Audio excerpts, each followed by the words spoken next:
வீடே மணமணக்கிற எண்ணெய் கத்திரிக்காய் குழம்பு தாங்க செய்ய போகிறோம். அதுக்கு பேன் சூடானதுக்கப்புறம் ஒரு கைப்பிடி அளவுக்கு சின்ன வெங்காயம், 10 பல் பூண்டு, 2 துண்டு இஞ்சி சேர்த்துட்டு நல்லா வதக்கி விட்டுட்டு கடலைப்பருப்பு, உளுத்தம்பருப்பு, வெந்தயம், சோம்பு, சீரகம், 2 வரமிளகாய், கருவேப்பிலை எல்லாம் சேர்த்து வதக்கிடலாம்.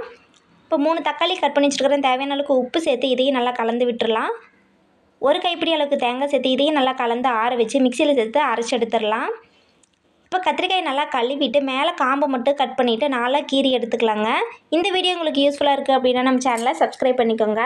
பேன் சூடானதுக்கப்புறம் தேவையான அளவுக்கு நல்லெண்ணெய் சேர்த்துட்டு கீறி வச்சுருக்கிற கத்திரிக்காய் எல்லாம் சேர்த்து நல்லா கலர் மாற அளவுக்கு வதக்கி எடுத்துடலாம். இப்போ அதே பேனில் கொஞ்சமாக கடுகு, கருவேப்பிலை சேர்த்து வெங்காயம், கருவேப்பிலை சேர்த்து நல்லா தாளிச்சிடலாம்.